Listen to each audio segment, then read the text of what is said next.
नमामि धन्वन्तरिमादिदेवम् सुरासुरैर्वन्दितपादपद्मम् लोके जरारुकभयमृत्युनाशम् दातारमीशम् विविधौषधीनाम्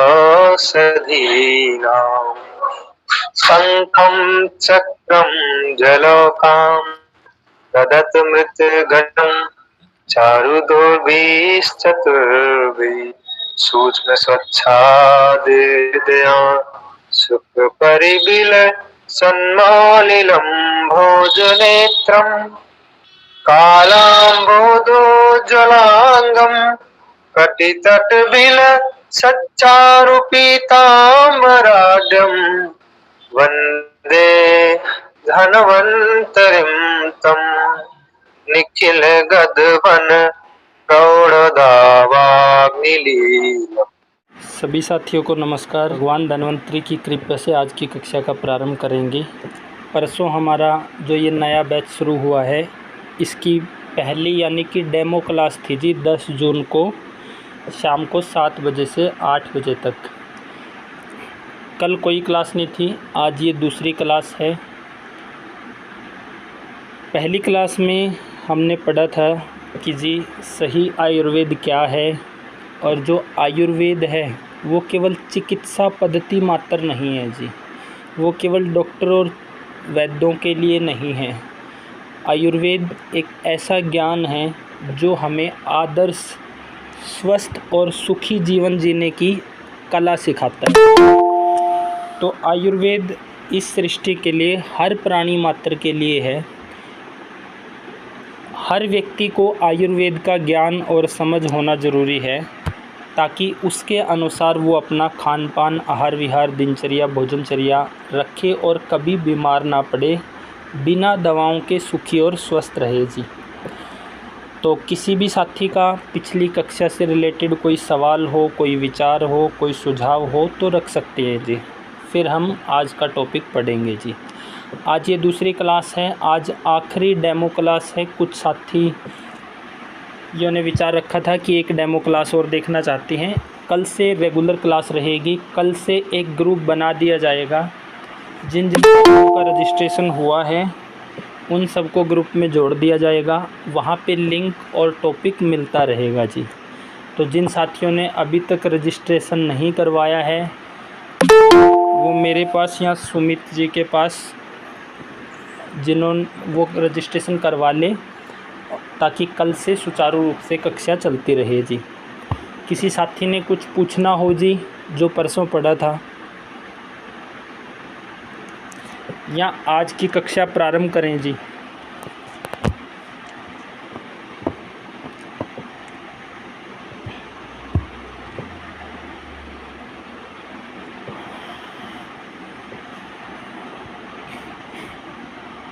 किसी साथी का कोई सवाल नहीं है तो परसों जो हमने पढ़ा था मान के चलें कि ये सब क्लियर है। जो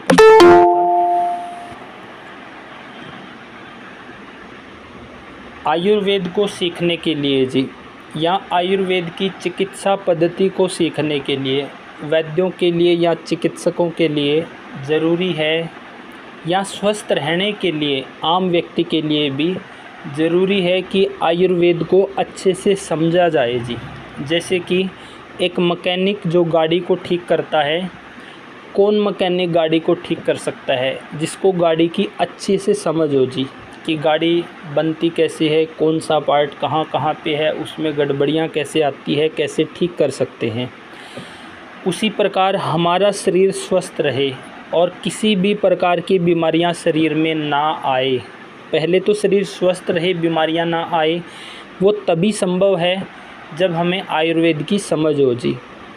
और अगर कोई समस्या आ भी जाए तो उसको सीधा बीमारियों का नाम नहीं देना है। जैसे पिछली कक्षा में हमने पढ़ा था अतिसार यानी दस्त के बारे में, वो हमने पढ़ा था कि वो संप्राप्ति शरीर में कैसे बनती है, कैसे दस्त लगता है, क्यों लगता है, वो शरीर के लिए अच्छे के लिए है या बुरे के लिए है। अच्छे के लिए था, वो किस प्रकार अच्छे के लिए था, क्योंकि वो एक संकेत दे रहा था। और शरीर के अंदर भोजन दो ही काम करता है, अंदर जाके यहाँ पचता है या सड़ता है, तीसरा कोई काम नहीं करता। जब भोजन पच नहीं पाता तो शरीर सेल्फ क्यूरिंग मैकेनिज़्म, खुद की शुद्धि की एक प्रक्रिया के तहत जो चीज़ अंदर पचने योग्य नहीं है उसको उल्टियाँ दस्त के रूप में बाहर निकाल देता है जी। तो वो बीमारी नहीं है, वो समस्या नहीं है। उसमें करना क्या था वो हमने आखिरी कक्षा में डिस्कस किया था जी। तो वहाँ पे हमने समझा कि किसी भी समस्या पैदा होने पे डरना नहीं है जी, किसी भी समस्या को समझना है, उसको सीधा केवल बीमारी का नाम नहीं देना है जी। तो सुखी रहना है, स्वस्थ रहना है, या जो साथी इस उद्देश्य से जुड़े हैं कि उन्होंने आयुर्वेद में प्रैक्टिस करनी है, चिकित्सा करनी है, तो इस क्लास को लगभग 1 साल लगाने के बाद आप लोग बहुत अच्छे से चिकित्सा कर सकते हैं जी। तो आयुर्वेद में सीखने के लिए, समझने के लिए जो सबसे पहली चीज़ है, बिल्कुल बेसिक से शुरुआत करें कि आयुर्वेद में कोई भी साथी मान के चलो आज पहली बार आयुर्वेद की क्लास लगा रहे हैं, और आयुर्वेद सीखने और समझने के लिए सबसे पहली चीज़ आयुर्वेद में क्या सीखनी चाहिए जी। आयुर्वेद में एक श्लोक आता है, अष्टांग हृदयम है, अष्टांग हृदयम को हम पढ़ेंगे। जिन साथियों के पास अष्टांग हृदयम नहीं है वो अपनी अष्टांग हृदयम ले आए जी। आज का जो टॉपिक है वो अष्टांग हृदयम से पढ़ेंगे। जिन्होंने रजिस्ट्रेशन करवाया है उन साथियों के पास, सबके पास टॉपिक चला गया है जी।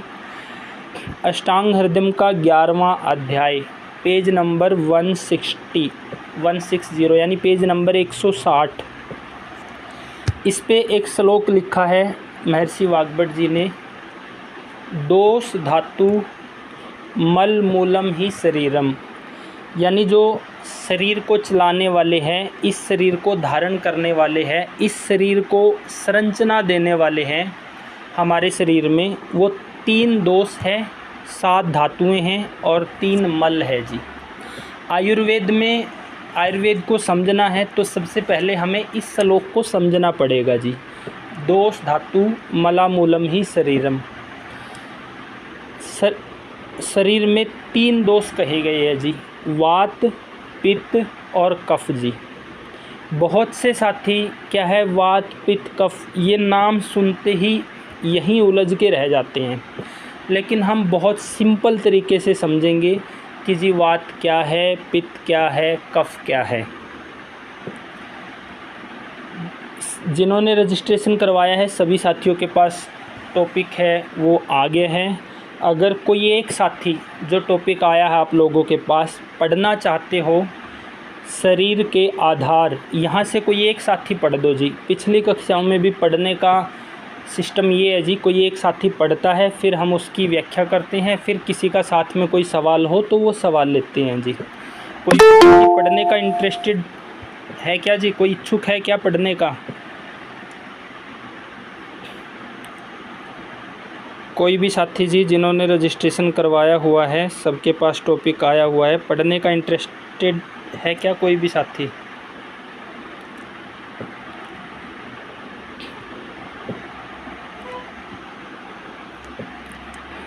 राजीव जी,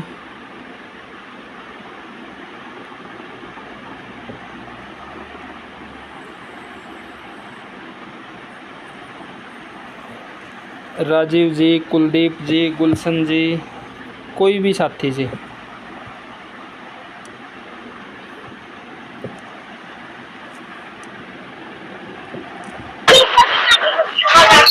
क्या बोले पे दिनेश पंकज? आप दूसरे राजीव जी, ग्रुप जिन्होंने रजिस्ट्रेशन करवाया हुआ है ग्रुप में टॉपिक भेजा है जी। यहाँ पर्सनली भी शरीर के आधार, यहाँ से पढ़ दो जी कोई भी एक साथी।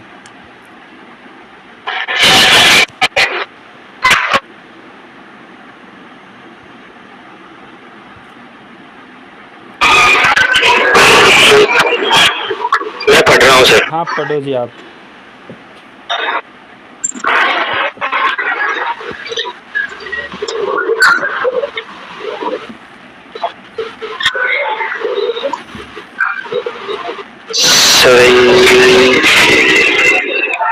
शरीर के आधार,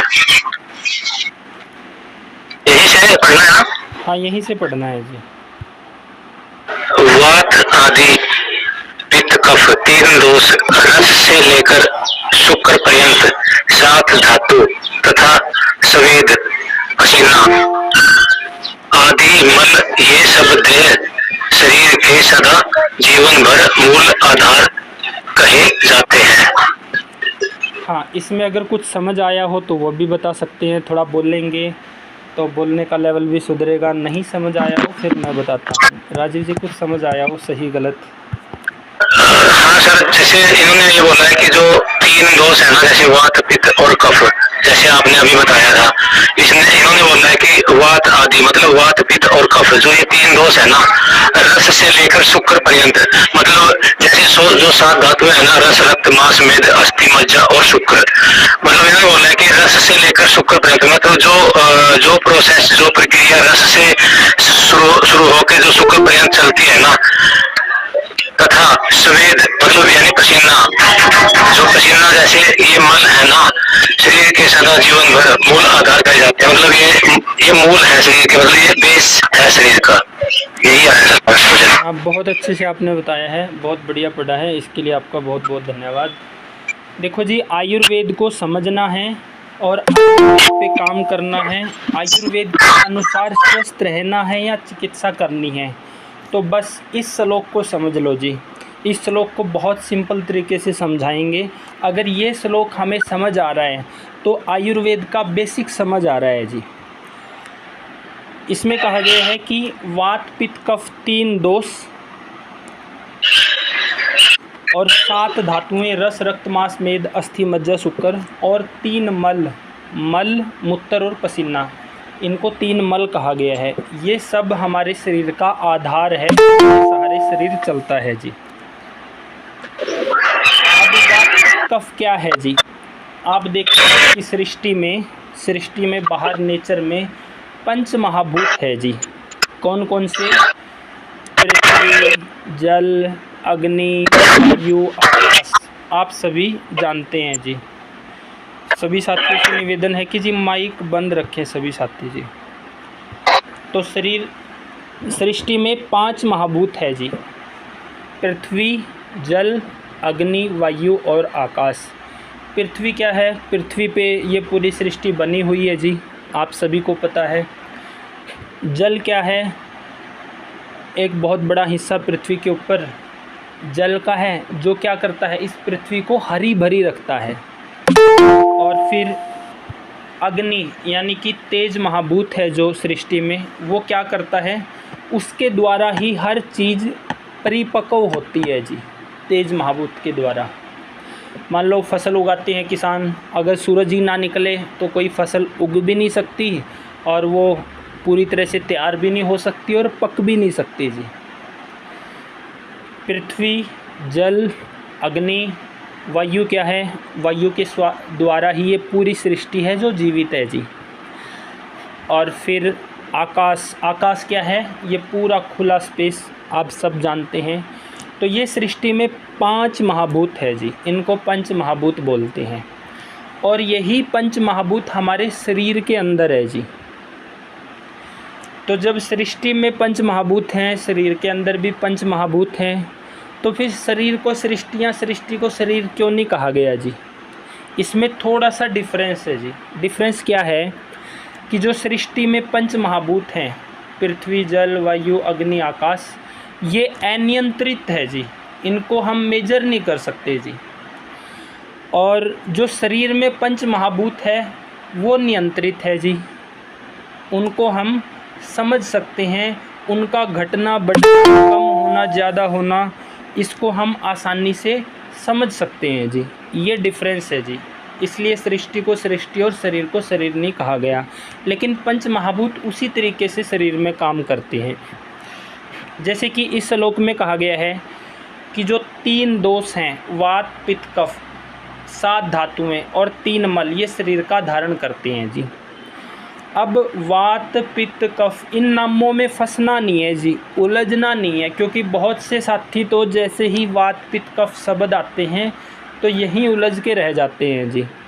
इसको बहुत सिंपल तरीके से हम समझेंगे उम्मीद करते हैं सबका क्लियर होगा। ये क्लियर होगा तो ही आगे बढ़ेंगे, क्योंकि ये आयुर्वेद का बेस है, आधार है।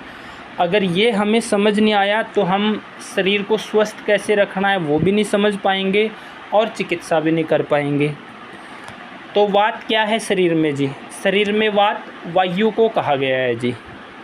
और पित्त क्या है शरीर में? अग्नि को शरीर में पित्त कहा गया है जी। और कफ क्या है शरीर में? जैसे बाहर का जल है वो सृष्टि को हरा भरा रखता है, ऐसे ही जो शरीर का कफ है वो शरीर को ताकत देता है, शरीर को आकर्षक बनाता है, सुदृढ़ बनाता है, मजबूत बनाता है जी। तो वात शरीर में वायु को कहा गया है जी। अब इस वायु को शरीर में कैसे समझे जी? ये वायु क्या है, इसका शरीर में काम क्या है, ये कैसे शरीर को धारण किए हुए है, ये हम समझेंगे। ऐसे ही शरीर में पित्त क्या है, शरीर में कैसे काम करता है, कैसे ये शरीर को चलाता है, कैसे धारण किए हुए है, जो हमने श्लोक में पढ़ा। ऐसे ही जो कफ है वो शरीर को कैसे चलाता है, कैसे धारण करता है जी। आप बाहर देखते हैं सृष्टि में हवा चलती है जी, हवा के द्वारा ही पूरी सृष्टि जीवित है जी। हवा को वायु, वायु को वात जी। अब हमारे शरीर में जो वात है, वायु है, वो किस तरह से काम करता है जी? क्या काम करता है? केवल वात के नाम से डरना घबराना नहीं है, पता नहीं क्या बला है। वायु को वात कहा गया है जी। अब वायु शरीर में क्या काम करती है? हम जीवित हैं, हम सांस ले रहे हैं तो ये वायु के द्वारा ही ले रहे हैं जी। हम बोलने का काम कर रहे हैं, ये वायु के द्वारा ही कर रहे हैं जी। हम चलना फिरना, उठना बैठना, ये सब कार्य वायु के द्वारा ही हो रहे हैं। हमने मुंह में भोजन लिया, चबाया, वो वायु के द्वारा ही आगे जाता है। फिर जब आमाशय में उसका पेस्ट बनता है, वहाँ पे जब 10-20 निवाले भोजन के आमाशय में जाते हैं, कलेदक कफ वहाँ पेस्ट बनाता है, तो फिर वायु ही उसको आगे ग्रहणी के स्थान पे लेके जाती है। फिर वहाँ पचने के बाद उसमें से जो रस बनेगा वायु ही हृदय की तरफ लेके जाती है। उसमें से जो मल बनेगा वायु ही फिर बड़ी आंत में लेके जाती है, वायु ही फिर उसको बाहर निकालती है। इसी प्रकार महिलाओं में मासिक आता है तो वायु उसको निकालने का काम करती है। महिलाओं में गर्भ ठहरता है, 9 महीने धारण करना, उचित समय पे बाहर निकलना, वो वायु के द्वारा है। इसी प्रकार पुरुषों में शुक्र है, उसका धारण करना या फिर उसको उचित समय पे बाहर निकालना, वो काम। तो महिलाओं में, पुरुषों में मल मूत्र, या महिलाओं में गर्भ, पुरुषों में शुक्र, ये सब वायु। तो वायु क्या कर रही है जी? शरीर को चलाने का काम कर रही है। सबसे मेन काम वायु की वजह से ही हम जीवित हैं जी। कल्पना करो वायु ना हो तो क्या होगा जी? तो एक भी व्यक्ति जीवित नहीं रह सकता। मृत व्यक्ति में क्या है जी? उसमें ऑक्सीजन का श्वास लेना छोड़ना नहीं है, तो वहाँ वायु काम करना बंद कर चुकी है जी। तो जो वायु है उसको ही वात कहा गया है। और वायु शरीर में क्या काम करती है? वायु को चलाने का काम करती है जी। जब ये वायु शरीर को चलाने का काम करती है तो फिर ये सबकी वायु ठीक क्यों नहीं रहती जी? ये किसी में बिगड़ कैसे जाती है जी? आप देखते हैं कि सृष्टि के अंदर, सृष्टि में जो वायु है, अगर वो सम प्रमाण में बह रही है अच्छे से, ना कम ना ज़्यादा, तो क्या होगा? सृष्टि में सब चीज़ें अच्छे से बढ़ेगी जी। अगर मान लो सृष्टि में वायु अत्यधिक बहने लग जाए आंधी तूफान के रूप में, तो क्या करती है? वो पूरी सृष्टि को तहस नहस करने का काम करती है। वो क्या करती है? पेड़ों को गिराती है, खंबे, मकान, तो आंधी तूफान जैसे करता है।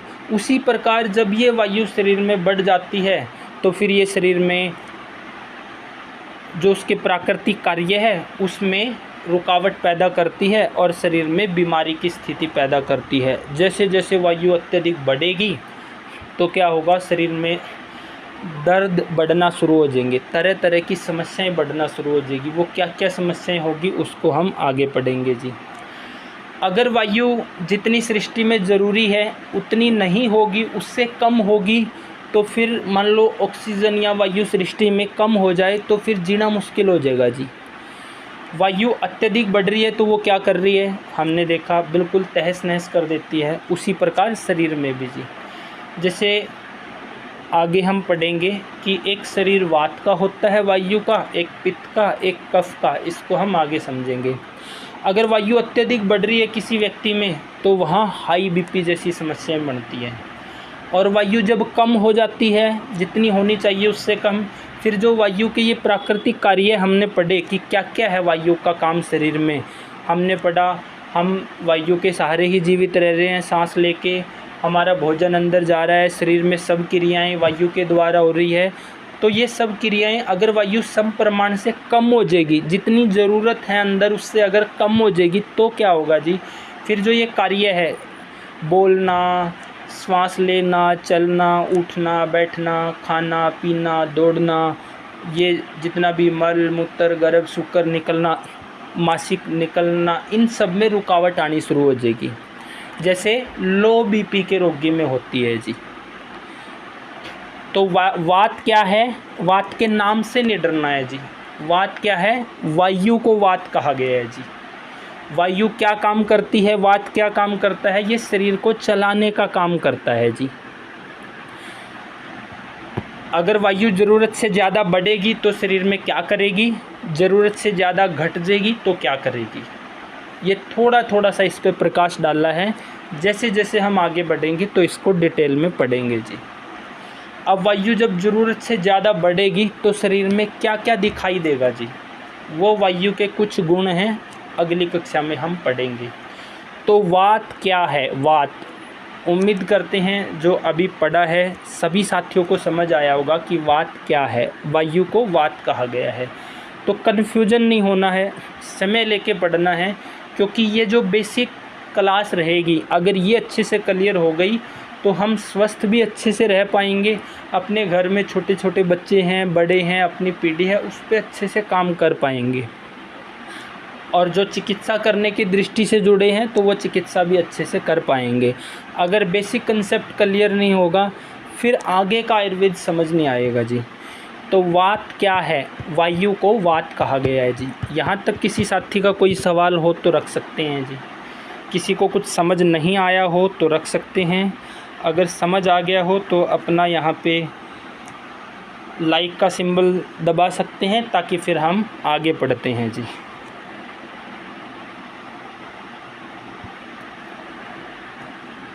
हाँ, किसी साथी का कोई सवाल हो तो हैंड रेज कर सकता है, और मैक्सिमम साथियों ने लाइक किया है तो सबको समझ आ गया है। तो राजीव जी ये हुआ वात। अब वात के बाद आगे कहा गया है जी, वात पित्त कफ, ये तीन दोष क्या करते हैं, शरीर का धारण। फिर 7 धातुएं क्या करती है, शरीर का धारण, और 3 मल क्या करते हैं, शरीर का धारण। तो वात पित्त कफ क्या है, इनके नामों में नहीं फंसना है, उलझना नहीं है। वात क्या है वो हमने समझ लिया है। अब हम पित्त को देख लेते हैं जी।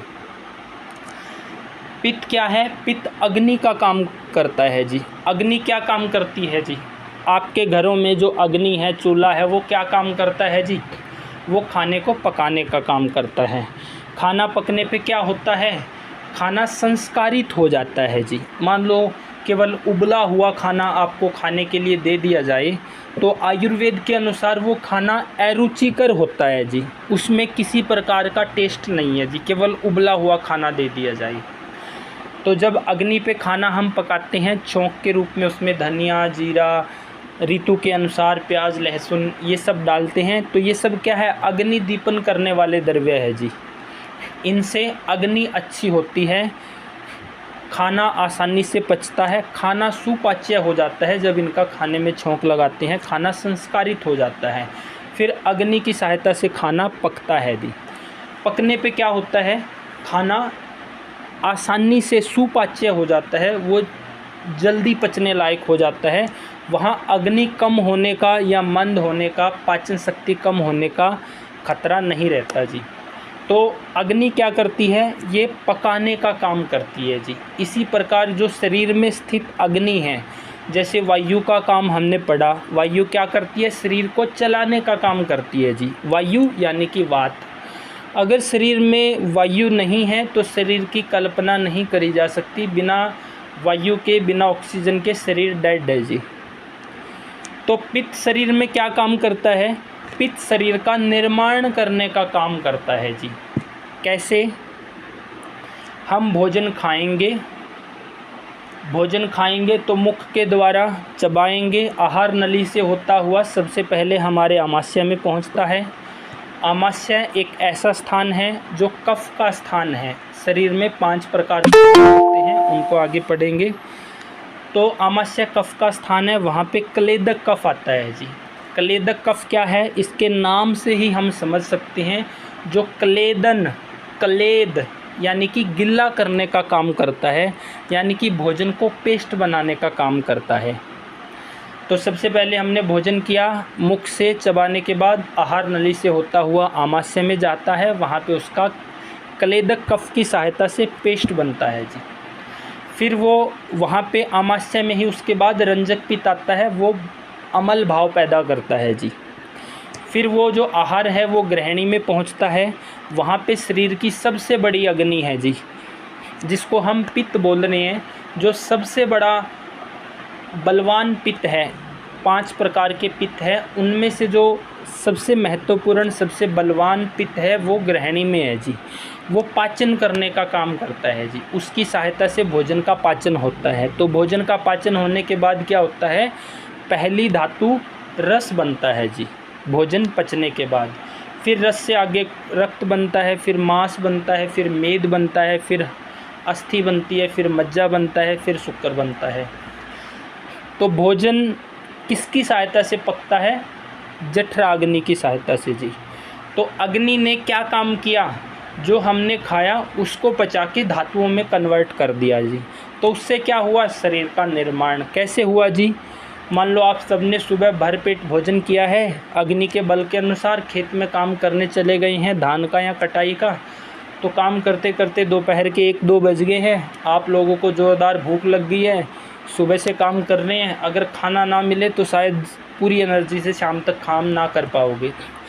और जैसे ही खाना मिला तो फिर से आप खाने के बाद कुछ टाइम रेस्ट करने के बाद फिर से एनर्जी से भरपूर हो जाती है।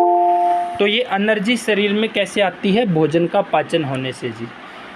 तो वो भोजन का पाचन किसने किया? अग्नि ने जी। तो पित्त शरीर में निर्माण करने का काम करता है, यानी शरीर का जो पित्त है, अग्नि है, वो पाचन करके निर्माण करता है किसका? धातुओं का जी। तो भोजन पचने से रस धातु बनेगी,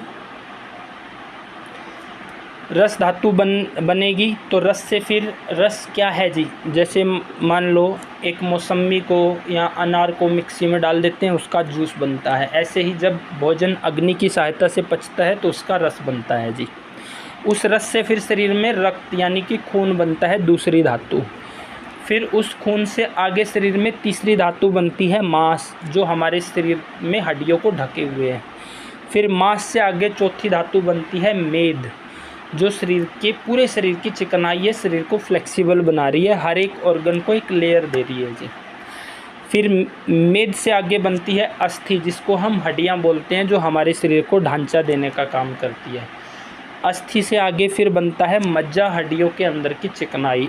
और फिर बनती है शरीर की 7वीं धातु शुक्र धातु, जो जिससे गर्भाधारण होता है जी।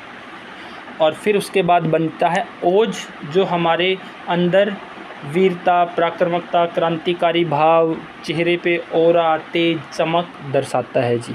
तो इस प्रकार शरीर में जो अग्नि है, तेज महाभूत है, वो क्या करती है? वो शरीर का निर्माण करती है। कैसे? 7 धातुओं का निर्माण करते हुए। तो पित्त क्या करता है जी? शरीर का निर्माण करता है, अगर मोटे मोटे शब्दों में समझा जाए। तो वात क्या बला है? डरना नहीं है, केवल वायु है, उसके काम समझ लिए हैं। वीडियो सुनोगे, नोट्स बनाओगे तो बहुत अच्छे से तैयार हो जाएगा जी। पित्त क्या है? पित्त शरीर के अंदर अग्नि है, जो पचाने का काम करती है, जो शरीर में धातुएं निर्माण करती है, जो शरीर को एनर्जी देने का काम करती है। मान लो अगर शरीर में पित्त अच्छा नहीं है, अग्नि कमज़ोर है, तो क्या होगा? खाना पेट में जाके 2 ही काम करता है जी, या पचता या सड़ता। तो फिर सड़ने वाला काम होगा। सड़ने वाला काम होगा तो क्या होगा, गैस बनेगी, अफारा बनेगा। और फिर अगर नीचे कब्ज भी है तो गैस निकलेगी नहीं, तो वो हार्ट की तरफ जाएगी तो वहाँ पेन कर देगी, सिर की तरफ जाएगी तो वहाँ पे वो माइग्रेन का दर्द बना देगी, किसी किसी में नज़ला बन जाएगा, फिर वो किडनी में पहुँचेगी तो वहाँ दर्द कर देगी। आप अल्ट्रासाउंड कराने जाएंगे तो वहाँ पथरी निकली है। पथरी ऐसा तो है नहीं कि एक रात में बन गई है, वो तो पता नहीं कब से बन रही होगी। आज ही दर्द क्यों हुआ, क्योंकि जब वायु फंसेगी जी, तो वायु अगर नीचे से नहीं निकलेगी, गैस बन रही है, तो फिर वो जीना हराम कर देती है जी। आप देखते हैं विवाह शादी के बाद जो बचता है, लोग खाना वगैरह या चीज़ें फेंकते हैं तो वहाँ कुछ दिनों के बाद अजीब सी सडन स्मेल आती है, वो क्या है, गैस ही है जी। ऐसे ही जब खाना अगर अंदर अग्नि नहीं है तो गैस पचेगा नहीं तो सड़ेगा, सड़ेगा तो पहला काम गैस बनेगी, और फिर वो सड़ा हुआ जहाँ भी पहुँचेगा अगली धातुओं में या जहाँ भी, वहीं पे वो बीमारियाँ पैदा करेगा जी।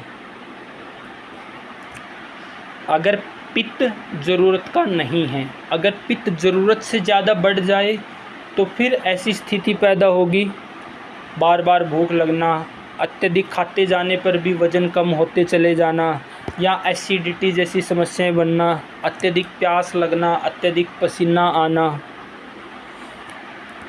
तो जो तेज़ महाभूत है, ऐसे ही जो बाहर सृष्टि में है, अगर गर्मी बहुत अधिक पड़ जाएगी जैसे आजकल हो रहा है, तो आप देख लो अधिक प्यास, अधिक पसीना, फिर गर्मी का बुखार, तो अधिक गर्मी बढ़ने पे, अधिक अग्नि बढ़ने, कम हो जाएगी तो सृष्टि में कोई भी फसल अच्छे से नहीं पकेगी जी। तो पित्त क्या है, शरीर के अंदर की अग्नि, शरीर के अंदर का तेज महाभूत। तो वात क्या है, पित्त क्या है, आशा करते हैं कि सभी साथियों को अच्छे से समझ आ गया होगा। अगर नहीं समझ आया है तो किसी ने भी झिझकना नहीं है पूछने में, ऐसे नहीं सोचना है कि कोई भी नहीं बोल रहा है, आपको क्लियर नहीं है तो आपने शर्माना नहीं है जी कि कोई भी नहीं बोल रहा है, मैं बोलूँगा तो सब मेरी तरफ ना देखे, ऐसा कुछ नहीं सोचना है। एक चीज़ को कितनी बार भी पूछ सकते हैं जी। अब किसी भी साथी को अगर ये दोनों चीज़ें अच्छे से समझ आ गई है तो अपना रिव्यू दे दो लाइक करते हुए, अगर नहीं आई है तो सवाल कर सकते हैं जी। सवाल करना है एक। हाँ हेलो जी। हाँ, आप थोड़ा धीरे धीरे बोलेंगे, लिखने में बहुत दिक्कत होती है। आप इतना फास्ट बोलते हम लिख नहीं पाते। लिखने वालों के लिए आप इस क्लास में केवल ठंडे दिमाग से बैठ के केवल सुनो जी, क्योंकि इसका रिकॉर्डेड वीडियो आप लोगों को मिलेगा। एक दिन पढ़ेंगे, एक दिन छुट्टी रहेगी, अगले दिन आराम से बैठ के वीडियो मिलेगी, वहाँ से लिखियो जी।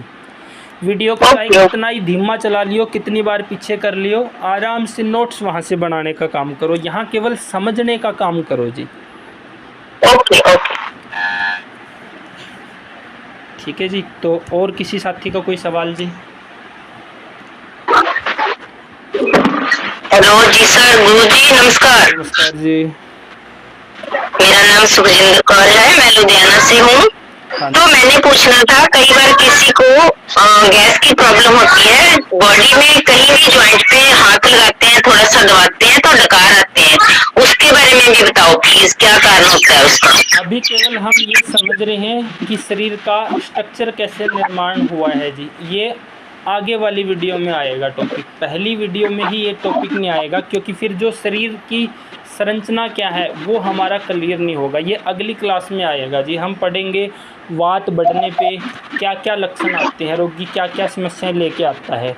फिर वात तो बढ़ा है उसके अंदर, लेकिन वात किस रूप में बढ़ा है, कौन से गुण बढ़े हैं, ये आगे का टॉपिक है, ये अगली कक्षाओं में आएगा जी।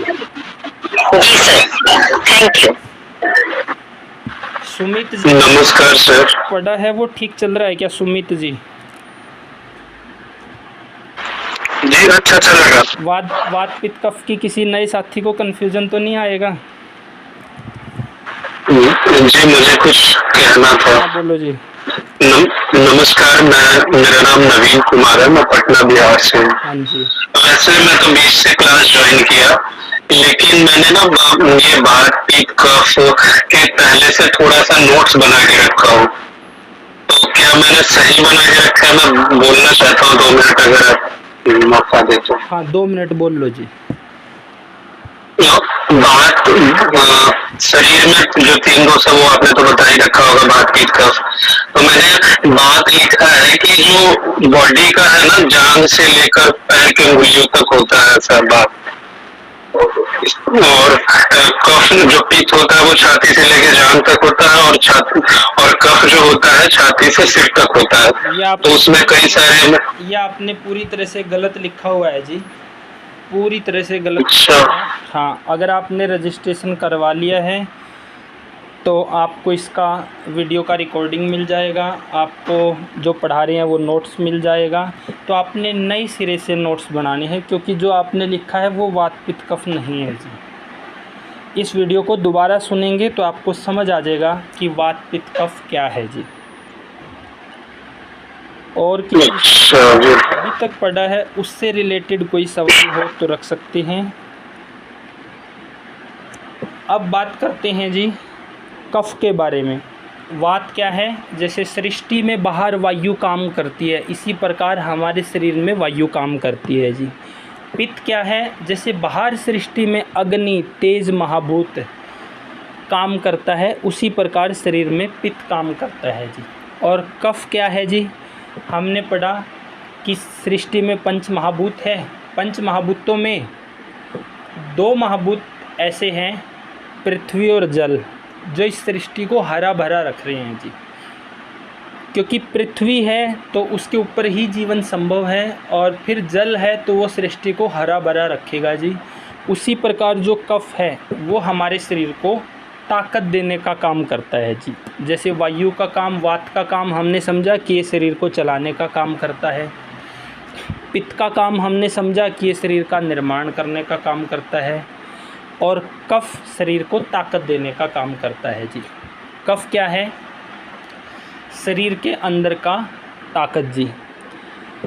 भोजन अग्नि की सहायता से पचता है, और फिर हम अग्नि का बल अच्छा है, बाहर से अच्छी चिकनाई खा रहे हैं, शुद्ध चिकनाई खा रहे हैं, तो फिर शरीर क्या है? अच्छा बनेगा जी। जैसे गाय का दूध और घी।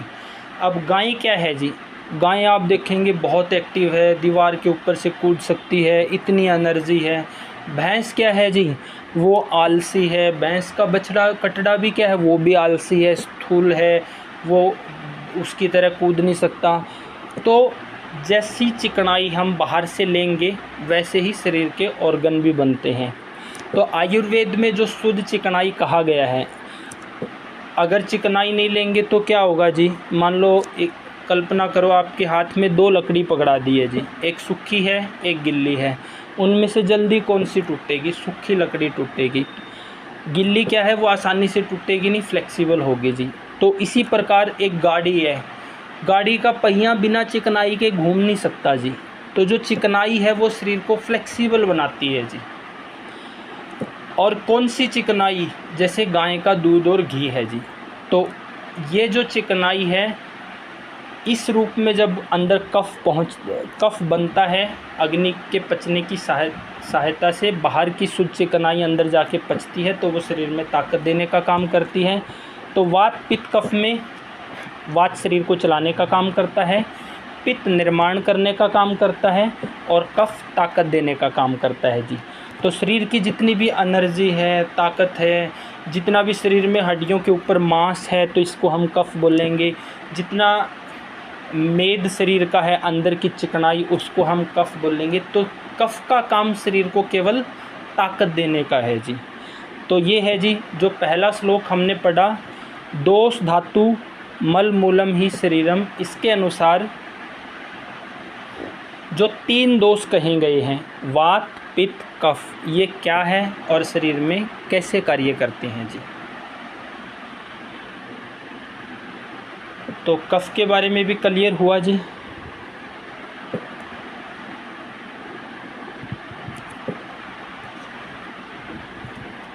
अब एक और स्लाइड भेजिए जी ग्रुप में, और जिन साथियों ने रजिस्ट्रेशन करवाया हुआ है सभी के पास। प्रकृति स्थित दोषों के कर्म। अब वात पित्त के कर्म क्या कहे गए हैं जी। अष्टांग हृदयम सूत्र स्थानम 11वां अध्याय पेज नंबर 160 पे यहाँ क्या कहा गया है जी वात पित्त कफ के बारे में? प्रकृति स्थित दोषों के कर्म। पढ़ो राजीव जी एक बार इसको।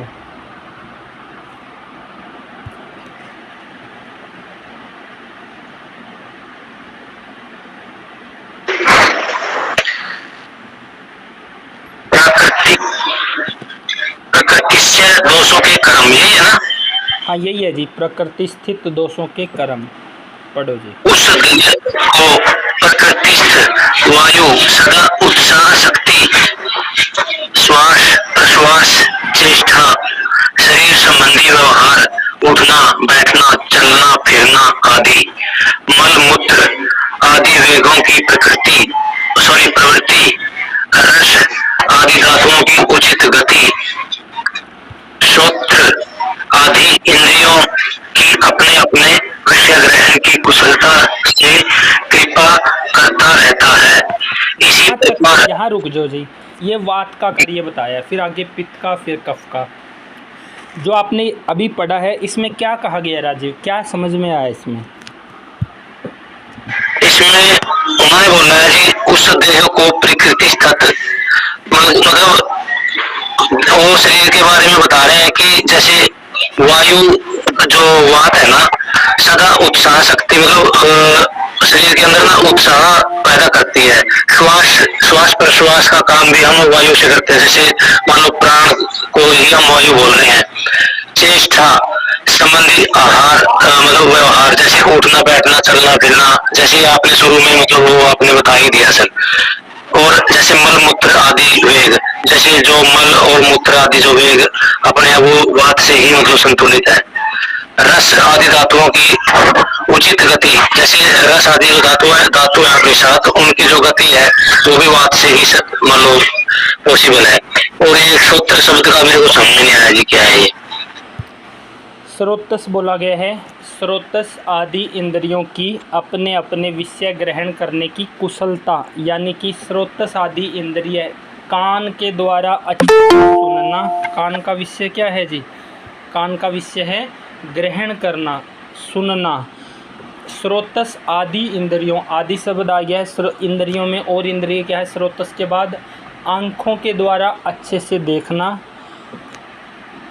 रस इंद्रिय यानी जीभ के द्वारा टेस्ट को महसूस करना कि आप जो खा रहे हैं क्या वैसा टेस्ट आ रहा है, या जीभ को पता ही नहीं है कि टेस्ट कैसा है, कहीं जीभ बिगड़ तो नहीं गई है। त्वचा के द्वारा किसी चीज़ को स्पर्श करना। तो इसमें कहा गया है जो प्राकृतिक वायु है यानी कि जो वात है वो शरीर में क्या काम करता है जी। वात यहाँ पे क्लियर हो गया है शास्त्र के रेफरेंस के साथ जी। अब जैसे ये बीच में किसी नवीन भाई साहब ने बोला था कि वात क्या है, इन्होंने कुछ पार्ट को वायु बताया, कुछ को पित्त, कुछ को कफ। अब आपको अलग अलग तरह की डेफिनेशन मिल सकती है। अब आप आयुर्वेद के नाम पे कंफ्यूज हो जाएंगे कि सही क्या है जी, किसको हम सही मानें। तो जो आयुर्वेद की संहिताओं में, शास्त्रों में, ग्रंथों में लिखा है वो सही है जी। अष्टांग हृदय डॉक्टर ब्रह्मानंद त्रिपाठी जी की आप लोगों ने ले लेनी है, जिन्होंने रेगुलर क्लास लगानी है। ये आज की आखिरी डेमो क्लास है, कल से हमारा लिंक केवल उन्हीं साथियों को मिलेगा जिनका रजिस्ट्रेशन होगा। तो सभी आज अपना रजिस्ट्रेशन करवा लें, कल तक, कल भी क्लास रहेगी, परसों की छुट्टी रहेगी जी।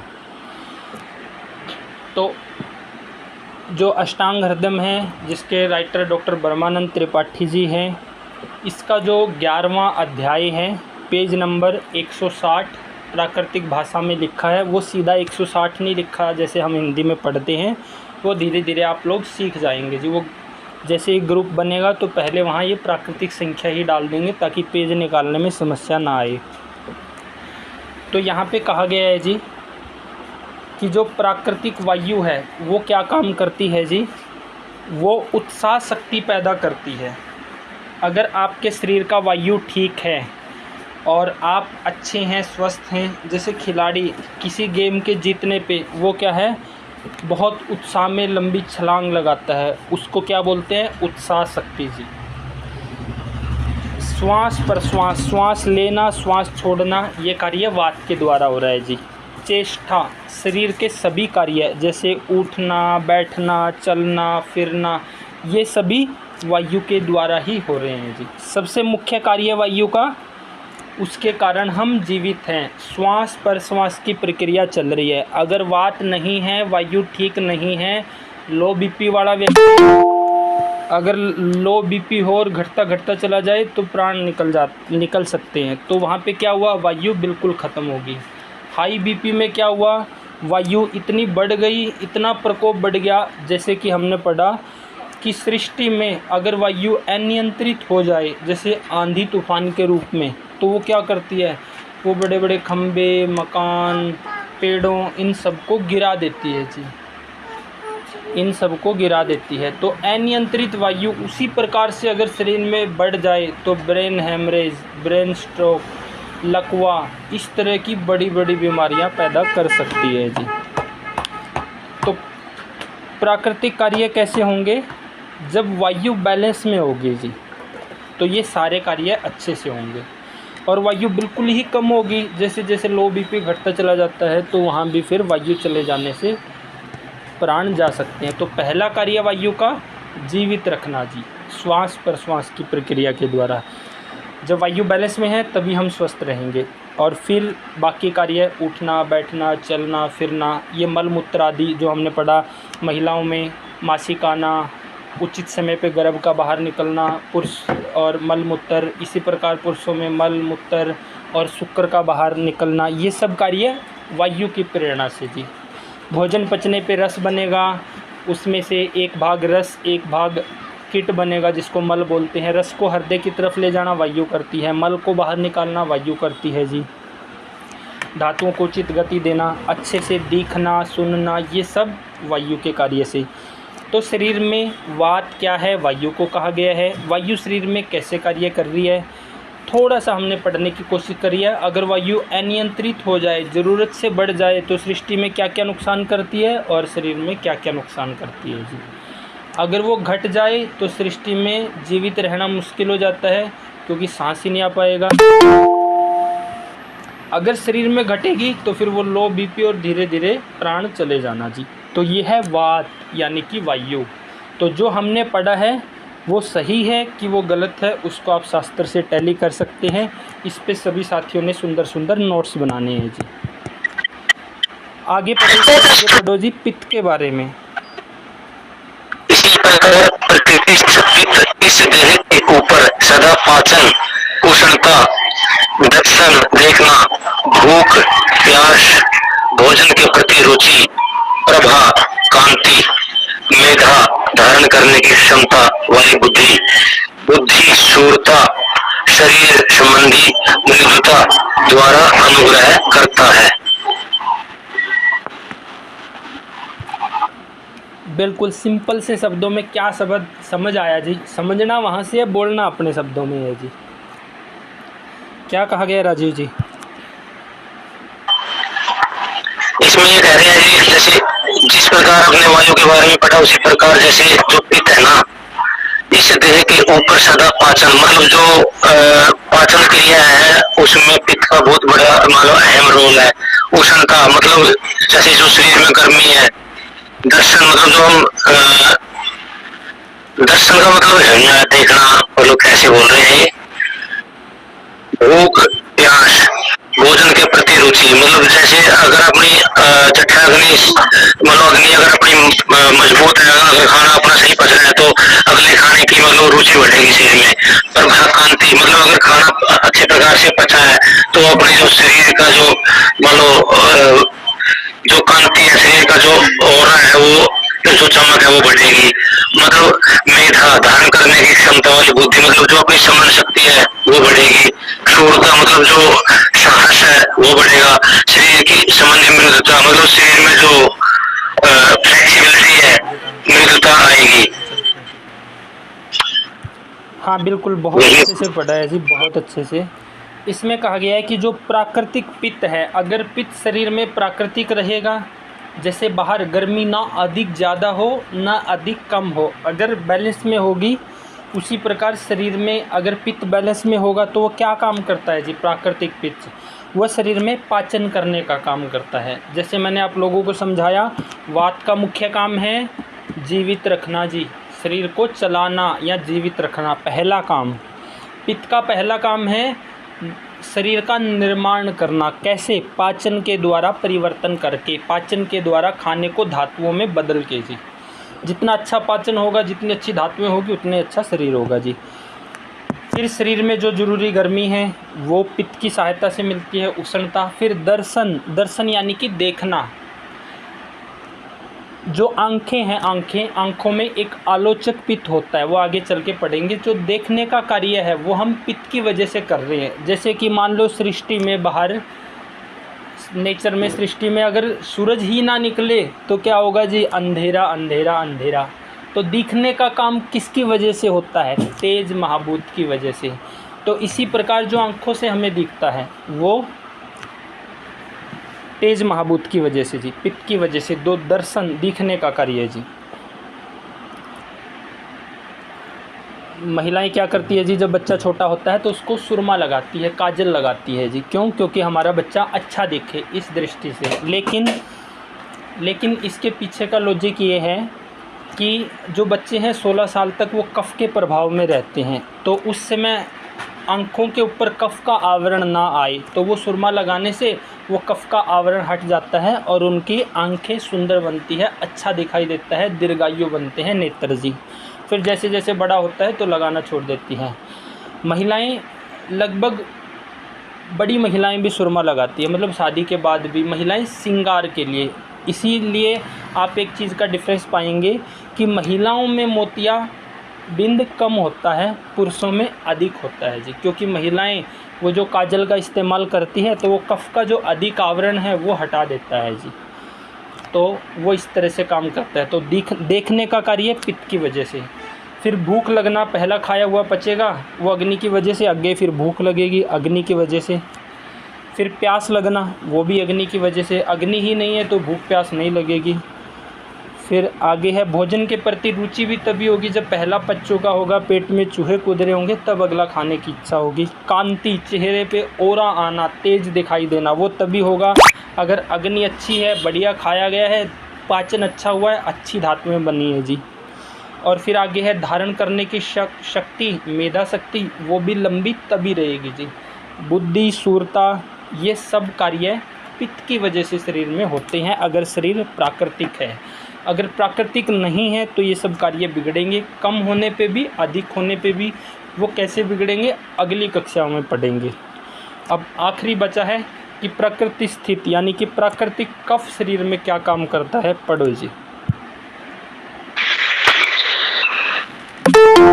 कफ देह को सदा स्थिरता, स्निग्धता, दृढ़ संधि बंधन तथा क्षमता आदि द्वारा अनुग्रहित करता है।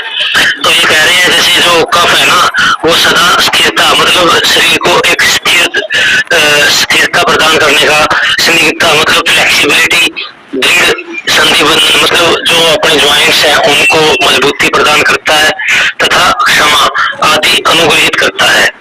ये कफ का कार्य बताया है शरीर में। हाँ, बिल्कुल ठीक पढ़ा है जी। जो प्राकृतिक कफ है वो शरीर को स्थिरता देता है जी। स्थिरता यानी कि वो ताकत देता है, बल देता है। अगर कफ प्राकृतिक होगा तो शरीर को अच्छा बनाएगा, आकर्षक बनाएगा, जैसे भीम का शरीर था जी। स्निग्धता भी देता है अगर कफ प्राकृतिक होगा। कफ मतलब शुद्ध चिकनाई, बाहर से शुद्ध चिकनाई ली गई, जैसे गाय का दूध और घी की बात कर रहे हैं, अंदर पाचन हुआ, फिर वो अंदर अच्छी धातुएं बनाएगा जी। शरीर फ्लेक्सिबल रहेगा, नहीं तो सूखी लकड़ी की तरह जल्दी टूट के सब तरह के दर्द शरीर में जल्दी आ जाएंगे जी। फिर दृढ़ संधि बंधन, जो हमारे जोड़ है उनको मजबूत बनाने का काम कफ करता है जी। कफ क्या है शरीर में? मांस और मेद के रूप में। मांस क्या काम करता है? हड्डियों के ऊपर लेपन करने का, हड्डियों को ढकने का काम करता है। और मेद बताया है, इसके बारे में, धातुओं के बारे में डिटेल में कल पढ़ेंगे अगली कक्षा में कि धातुओं का प्राकृतिक कार्य क्या है। मेद पूरे शरीर की चिकनाई है। जब हर एक जॉइंट में चिकनाई होगी तो फिर वो फ्लेक्सिबल रहेगा पूरा शरीर, तो उसमें समस्याएं नहीं आएगी जी।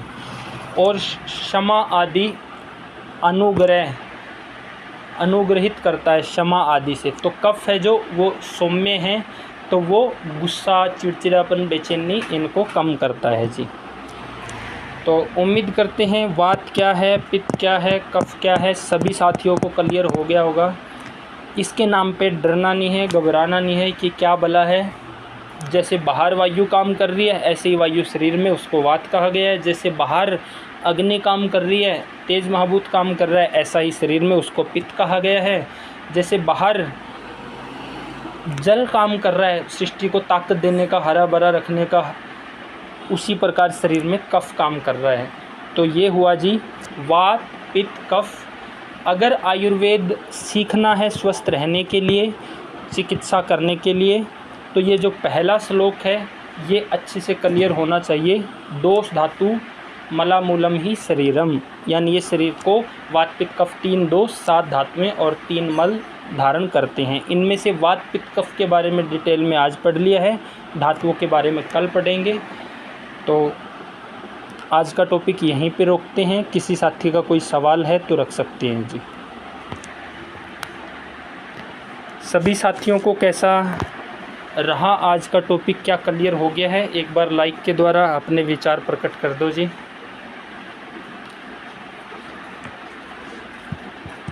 बहुत अच्छा जी। तो किसी साथी का कोई सवाल हो तो रख सकते हैं। जिन साथियों ने अपना रजिस्ट्रेशन नहीं करवाया है, कल से लिंक और टॉपिक उन्हीं को मिलेगा जिनका रजिस्ट्रेशन होगा जी।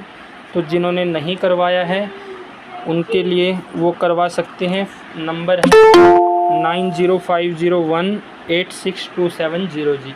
जो साथी सुमित के द्वारा जुड़े हैं वो सुमित से कॉन्टेक्ट करेंगे। हेलो, हाँ जी सर रजिस्ट्रेशन तो अभी नहीं हुआ पर पेमेंट मैंने कर दी है। किसको कर दिया? अगर सुमित को करी है तो उनके पास स्क्रीनशॉट भेज देना, मुझे करी है तो मेरे पास स्क्रीनशॉट भेज देना जी। तो भाई के पास भेजा हुआ है मैंने स्क्रीनशॉट सर। हाँ सुमित के पास, हाँ जी हाँ जी, बस ठीक है जी। ओके। तो जिन आज की क्लास समाप्त करते हैं जी। जिन साथियों ने रेगुलर में क्लास लगानी है, कल एक ग्रुप बना देंगे, उसमें सबको जोड़ दिया जाएगा। वहीं पे लिंक, नोट्स, रिकॉर्डेड वीडियो सब उन्हीं को मिलेगी जो क्लास लगाएंगे। पहली वीडियो वो वैसे सबके लिए डेमो क्लास थी, नॉर्मली खोल दी थी। तो सभी साथी आज कल में अपना रजिस्ट्रेशन ज़रूर करवा लें जी। तो इन्हीं शब्दों के साथ आज की क्लास को यहीं विराम देते हैं। सभी को नमस्ते जी।